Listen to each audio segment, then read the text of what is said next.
नमस्कार दोस्तों, prelim booster news discussion में स्वागत है आपका। कल काफ़ी ज़्यादा अर्जेंट और अनअवॉइडेबल रीजंस की वजह से हम प्रीलिम बूस्टर न्यूज़ नहीं डिस्कस कर पाए थे, तो कल का और आज का जो न्यू डिस्कशन है वो हम एक साथ करते हैं। सबसे पहले शुरुआत करते हैं द हिंदू की इंपॉर्टेंट न्यूज़ से। पहली जो न्यूज़ इंपॉर्टेंट है वो नेशनल बनाना फेस्टिवल से रिलेटेड है, केले की प्रोडक्शन से रिलेटेड है। 3 दिन का ये बनाना फेस्टिवल आयोजित किया गया। जगह का नाम है मदुरई, जो कि है तमिलनाडु के अंदर में। मदुरई तमिलनाडु के अंदर में है, वहां पे 3 दिन का बनाना फेस्टिवल आयोजित किया गया। मकसद क्या है? मकसद है कि वर्ल्ड में इंडिया को सबसे ज़्यादा बनाना प्रोड्यूसर के रूप में स्टैब्लिश करना, सप्लाई चेन को इंक्रीज करना। अभी फिलहाल हमारे देश की बात करें तो तमिलनाडु जो है वो सबसे ज़्यादा बनाना यानी केले की कल्टीवेशन करता है हमारे देश के अंदर में। 24% जो कल्टीवेशन होती है हमारे देश की वो तमिलनाडु के अंदर में होती है। और अकेला Tamil Nadu 2.91 crore metric ton production करता है केले की यानी बनाना की। तो ये पहली न्यूज़ इंपॉर्टेंट है। आगे चलते हैं। अगली जो न्यूज़ इंपॉर्टेंट है वो पर्सनल डेटा से रिलेटेड है। पिछले दिनों क्या हुआ था? पिछले दिनों व्हाट्सएप को एक्वायर कर लिया था फेसबुक ने। व्हाट्सएप पहले खुद की कंपनी थी और बाद में फेसबुक ने इसे खरीद लिया था। तो अब देखिए, जो भी लोग व्हाट्सएप को यूज कर रहे थे तो उसके अंदर में उनकी काफ़ी सारी पिक्चर्स, काफ़ी सारी पर्सनल जो डेटा था वो मौजूद था। अब चूंकि फेसबुक ने व्हाट्सएप को खरीद लिया था तो वो सारा डेटा जो व्हाट्सएप के यूजर्स का था वो अब फेसबुक का हो गया। तो सारा का सारा फेसबुक उस डेटा को यूज करने लगी। फेसबुक को आगे ले जाने के लिए, फेसबुक के प्रमोशन के लिए व्हाट्सएप का डेटा को यूज करने लगी। अब इसी चीज के विरोध को लेके हमारे देश में कुछ लोगों ने सुप्रीम कोर्ट में पिटीशन फाइल की कि ऐसे कैसे व्हाट्सएप का डेटा शेयर किया जा सकता है फेसबुक के साथ में, क्योंकि हमारा विश्वास जो था वो व्हाट्सएप पे था, फेसबुक पे नहीं था। अब उसी चीज को लेके केस जो चल रहा है वहां पे सेंट्रल गवर्नमेंट ने अपना एफिडेविट दिया है। क्या कहा है सेंट्रल गवर्नमेंट ने? सेंट्रल गवर्नमेंट ने कहा है कि डेटा जो है वो किसी भी पर्सनैलिटी का पार्ट होता है। कोई भी पर्सनैलिटी को अगर आप मेजर करना चाहते हैं, देखना चाहते हैं कैसी पर्सनैलिटी है, तो डाटा उसका एक अभिन्न अंग है। और आर्टिकल नंबर 21 में डाटा जो है वो right to life with dignified life में आता है डेटा जो है। तो इसकी प्रोटेक्शन करना जो कोर्ट की जिम्मेदारी है, और जो फेसबुक ऐसा कर रही थी उसे ऐसा नहीं करना चाहिए। अगली न्यूज एक बिल से रिलेटेड है। क्या है बिल का नाम? Compulsory education amendment bill 2017। मैं आपको कॉन्टेक्स्ट बताता हूं इस चीज का थोड़ा सा। पिछले कुछ सालों में हमारे देश में काफ़ी सारे कानून बनाए गए हैं एजुकेशन की स्प्रेडनेस के लिए। एग्जाम्पल के तौर पे, उदाहरण के तौर पे 2001 में आया सर्व शिक्षा अभियान SSA। 2009 में राइट टू एजुकेशन भी आया, फ्री एंड कंपल्सरी एजुकेशन था, वो फंडामेंटल राइट बन गया। लेकिन जो टीचर्स भर्ती किए गए थे वो क्वालिफाइड टीचर्स नहीं थे। तो पहले गवर्नमेंट ने क्या किया था? उनको 5 साल का समय दिया था। उनको 5 साल तक का समय दिया गया था कि आप जो भी रिक्वायर्ड रिक्विजिट क्वालिफिकेशन है, जैसे बैचलर ऑफ एलिमेंट्री एजुकेशन, उसकी डिग्री हासिल कीजिए। तो ज़्यादातर टीचर्स ने तो डिग्री हासिल कर ली थी, लेकिन अभी भी कुछ टीचर्स बचे हैं जिनके पास में ये डिग्री नहीं है, बैचलर ऑफ एलिमेंट्री एजुकेशन या फिर डिप्लोमा इन एलिमेंट्री एजुकेशन।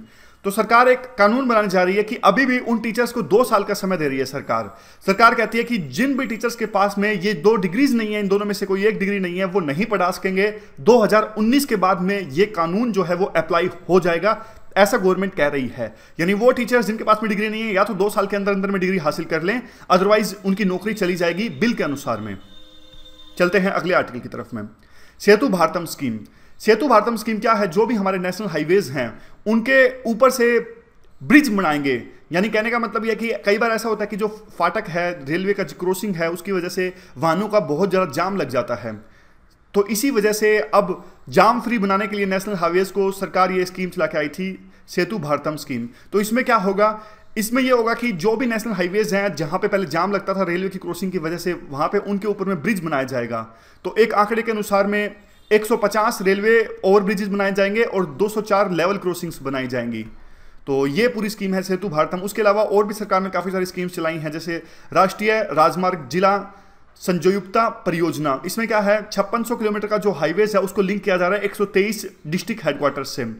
और उसके बाद में भारतमाला प्रोजेक्ट में ये है कि जो बॉर्डर रोड्स हैं वो कनेक्ट किए जा रहे हैं आपस में, जो रोड बॉर्डर पे लगते हैं उनको कनेक्ट किया जा रहे हैं। तो इस प्रोजेक्ट का नाम है भारतमाला।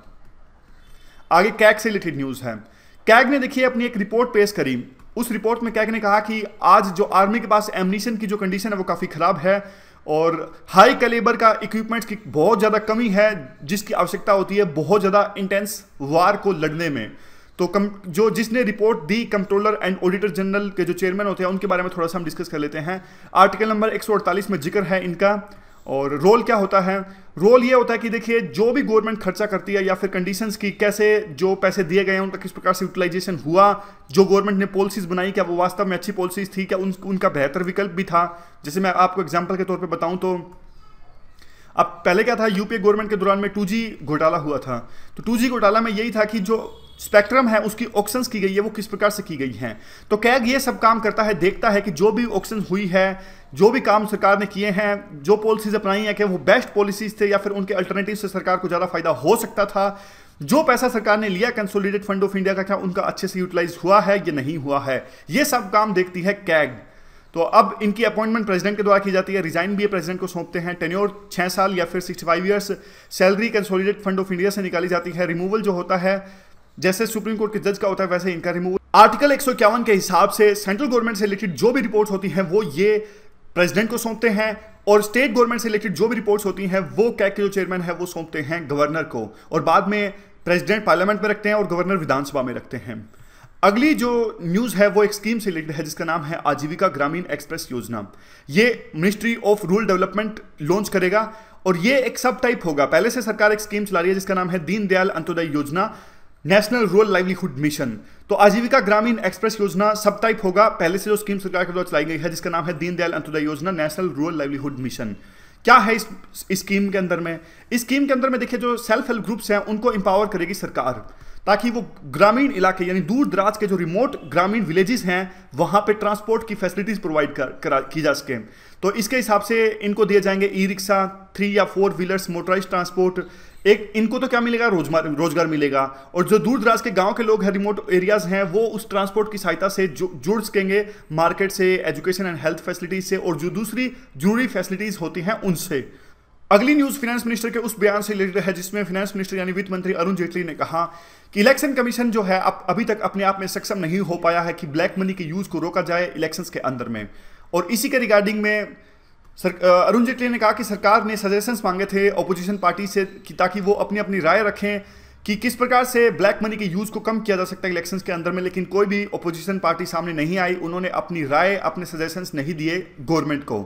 तो इलेक्शन कमीशन के कुछ ड्यूटीज के बारे में हम जान लेते हैं। इलेक्शन कमीशन की ड्यूटी के बारे में जाने तो एक एडमिनिस्ट्रेटिव बॉडी है इलेक्शन कमीशन। इनका काम होता है इलेक्शन आयोजित करना, इलेक्शन करवाना, या फिर उससे रिलेटेड जो भी एक्टिविटीज हैं वो करती हैं इलेक्शन कमीशन।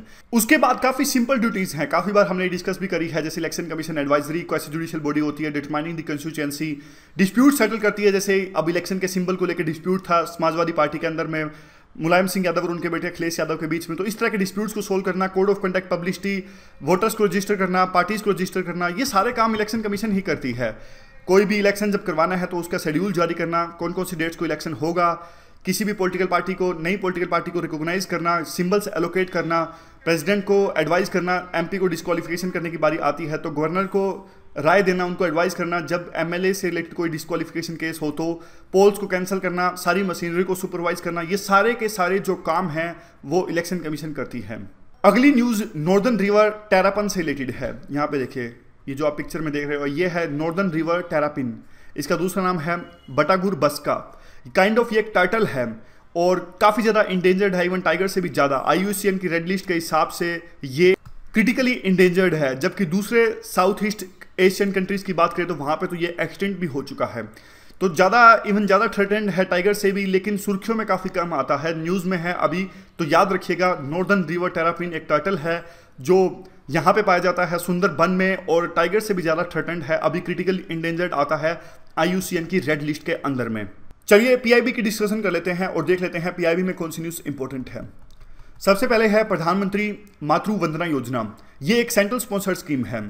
खर्च की बात करें तो सेंट्रल गवर्नमेंट खर्च करती है 90%, और स्टेट्स और यूटीज विद लेजिस्लेचर्स यानी वो यूनियन टेरिटरीज जहां पे विधानसभा है वो खर्च वहन करती हैं 40%। समझ गए? 60% सेंट्रल गवर्नमेंट, 40% स्टेट्स और वो यूनियन टेरिटरीज जहां पे विधानसभा है।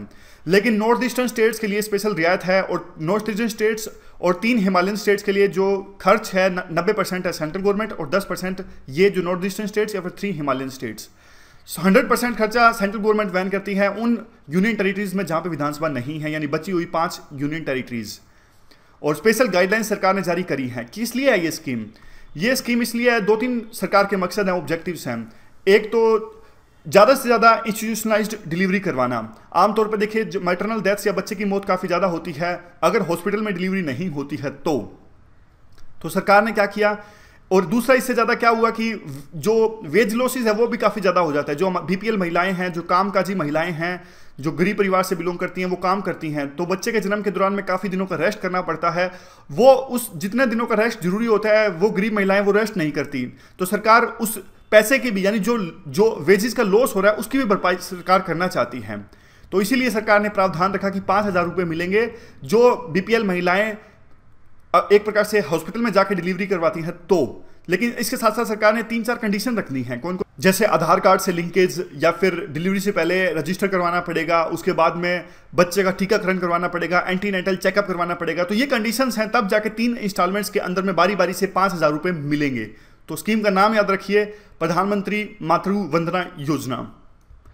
जो पहले स्कीम का नाम था इंदिरा गांधी मातृत्व सहयोग योजना, तो काइंड ऑफ सरकार ने नाम चेंज कर दिया है, अब नाम है प्रधानमंत्री मातृ वंदना योजना। अब आगे देखते हैं। आगे है उदय, यानी उज्जवल डिस्कॉम एश्योरेंस योजना।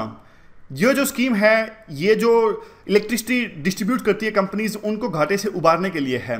इसमें क्या किया था? इसमें यह किया गया था कि जो भी कर्ज है इन जो इलेक्ट्रिसिटी डिस्ट्रीब्यूशन कंपनीज के ऊपर में, उस कर्ज को 75% जो कर्ज है वो तो स्टेट गवर्नमेंट्स अपने ऊपर ले लेगी, और जिससे कर्ज लिया गया है उनको बॉन्ड्स जारी करेगी, और बाकी बचा 25% का जो लोन है उसके लिए जो ये इलेक्ट्रिसिटी डिस्ट्रीब्यूशन कंपनीज हैं ये खुद से ही बॉन्ड जारी कर सकते हैं। तो इससे उनका क्या होगा, जितना भी कर्ज है वो कम हो जाएगा। तो बाकी बाद में ये अपने ऑपरेशंस पे ध्यान दे सकेंगे। जैसे ऑपरेशनल इनएफिशिएंसीज अभी काफ़ी ज़्यादा है, इनको इंप्रूव किया जा सकता है, कॉस्ट ऑफ पावर को कम किया जा सकता है, और उसके बाद में फिनेंशियल डिसिप्लिन को भी बाद में आगे से इन जो डिस्कॉम कंपनीज हैं, इलेक्ट्रिसिटी डिस्ट्रीब्यूशन जो कंपनीज हैं, वहाँ पे कॉस्ट को, फिनेंशियल जो ऑपरेशंस में कॉस्ट होती है उसको कम किया जा सकता है, फिजिकल डिसिप्लिन इस्टेब्लिश किया जा सकता है।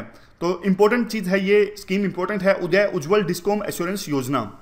अगली न्यूज़ जो इंपॉर्टेंट है ये है प्रधानमंत्री भारतीय जन औषधि केंद्र। इसमें क्या है, इसमें डिफरेंट जो है ये केंद्र से इस्टेब्लिश किए गए हैं जहां पे जेनेरिक मेडिसिन मिलेगी बिल्कुल सस्ते दामों पे। बस एक बात ये याद रखना कि फ्री नहीं है, दवाई जो मिलेगी वो फ्री नहीं मिलेगी, जेनेरिक दवाइयां मिलेगी, सस्ते दामों पे मिलेगी। कई बार यूपीएससी इस प्रकार से फंसा देती है कि जो दवाइयां मिलेगी क्या फ्री दवाइयां दी जाएगी जो ये प्रधानमंत्री भारतीय जन औषधि केंद्र से हैं। नहीं, फ्री नहीं मिलेगी, जेनेरिक ड्रग्स मिलेंगी काफी सस्ते दामों पे। और कौन सा डिपार्टमेंट इसे इस्टेब्लिश कर रहा है, स्कीम को चला रहा है? Department of pharmaceuticals, government of India, chemicals fertilizers की मिनिस्ट्री में आता है ये। अगली न्यूज का आर्टिकल है sunset date for all the schemes. अभी देखिए गवर्नमेंट ने काफी सारी स्कीम्स चला के रखी है। जैसे एग्जांपल के तौर पे 28 सेंट्रल स्पॉन्सर्ड स्कीम चल रही हैं। तो पहले क्या होता था, ये जो स्कीम्स थी वो अलाइंड थी 5 ईयर प्लान्स के साथ साथ में। यानी एग्जाम्पल के तौर पे मान लीजिए जैसे ही 12th 5 ईयर प्लान खत्म हुआ तो इन स्कीम्स की समीक्षा होती थी प्रॉपर ढंग से, इनका रिव्यू होता था, क्या किस प्रकार से इनकी आउटकम है, क्या परफॉर्मेंस रही, उसी हिसाब से इन स्कीम्स को कंटिन्यू किया जाता था। लेकिन आजकल क्या है, जो 5 ईयर प्लान होते थे वो तो 12th 5 ईयर प्लान के बाद में कोई 5 ईयर प्लान आया नहीं। तो अब सरकार ने जो ये सनसेट डेट होती थी, यानी जो रिव्यू परफॉर्मेंस को रिव्यू किया जाता था इन सभी स्कीम्स को, उनको फिनेंस कमीशन के साथ में जोड़ दिया है। अब एग्जांपल के तौर पे देखिए, हमारा जो अगला फिनेंस कमीशन है वो होगा 14th फिनेंस कमीशन। तो उसके जो मार्च 2020 को ये एंड होगा, तो उसके साथ ही इन स्कीम्स की समीक्षा की जाएगी जो 28 सेंट्रल स्पॉन्सर्ड स्कीम्स चल रही हैं। तो इस प्रकार से यूपीएससी क्वेश्चन पूछेगी, क्या जो स्कीम्स की सेंट्रल स्पॉन्सर्ड स्कीम्स हैं उनकी सनसेट डेट्स को ऐलान किया गया है? कोई और चीज़ दे देगी, नीति आयोग दे देगी, कुछ और बॉडी का नाम ले लेगी, लेकिन फिनेंस कमीशन के साथ में ऐलान किया गया है। अभी जो 14वां फिनेंस कमीशन है उसका जो ऑपरेशन टाइम है वो 2015 से लेकर 2020 तक है। तो इसी के साथ में जब 2020 आएगा तो इन स्कीम्स को सनसेट डेट्स यानी इनको रिव्यू किया जाएगा, इनकी परफॉर्मेंस को देखा जाएगा, फिर आगे जाके उसी हिसाब से इनको कंटिन्यू किया जाएगा, या फिर जो भी बदलाव करने हैं वो बदलाव किए जाएंगे। तो अब कुछ स्कीम्स को डिस्कस कर लेते हैं हम। Ministry of agriculture and farmers welfare की स्कीम्स हम डिस्कस कर रहे थे। अपूर्वा क्या है, एक बफेलो का क्लोन तैयार किया गया है। किससे तैयार किया गया है? जो फीमेल मुर्रा बफेलो है उसके यूरिन से एक क्लोन तैयार किया गया है जिसका नाम है अपूर्वा। क्योंकि देखिए मुर्रा जो बफेलो है वो प्रोडक्टिविटी काफ़ी ज़्यादा आती है, मिल्क प्रोडक्शन काफ़ी ज़्यादा रहती है इसकी, तो उसी के लिए मुर्रा जो बफेलो है उसका क्लोन तैयार किया गया है जिसका नाम है अपूर्वा। कहाँ तैयार किया गया है? ये तैयार किया गया है NDRI करनाल के अंदर में। फुल फॉर्म है national dairy research institute Karnal Haryana के अंदर में ये NDRI का हेडक्वार्टर है, वहां पे ये क्लोन तैयार किया गया। यह पहली बार ऐसा हुआ है कि किसी एनिमल को क्लोन किया गया है यूरिन की सेल्स की सहायता से।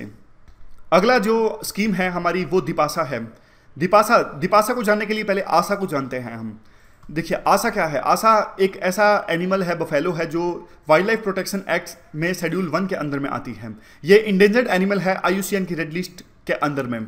और हमारे देश में सिर्फ अभी एक ही बफेलो है, एक ही वाइल्ड बफेलो बची है जिसका नाम है आसा। तो इस आसा का क्लोन तैयार किया गया है यहाँ पे national dairy research institute Karnal के अंदर में, जिसका नाम है दीपासा। समझ गए। छत्तीसगढ़ में ये इंडेंजर्ड वाइल्ड बफेलो है, तो उसका क्लोन तैयार किया गया है, नाम है दीपासा। अपूर्वा दीपासा दोनों याद रखिएगा। तो स्कीम्स हमने डिस्कस करी, अपूर्वा दीपासा। रिकैप में देखें तो नेशनल बनाना फेस्टिवल डिस्कस किया, पर्सनल डेटा डिस्कस किया, और एक बिल सरकार जो लाने जा रही है वो भी हमने डिस्कस किया। सेतु भारतम स्कीम डिस्कस करी, controller and auditor general of India के बारे में जाना, आजीविका ग्रामीण एक्सप्रेस योजना के बारे में जाना, और उसके बाद फंक्शन ऑफ इलेक्शन कमीशन जाने, सुंदरबन डेनिजन्स स्टेव एक्सटेंशन यानी जो नॉर्दर्न रिवर टेरापिन है उसके बारे में जाना। और उसके बाद में हमने रिकैप में देखते हैं कि PIB में हमने क्या डिस्कस किया। प्रधानमंत्री मातृ वंदना योजना उदय, और प्रधानमंत्री भारतीय जन औषधि केंद्र और sunset date for all schemes.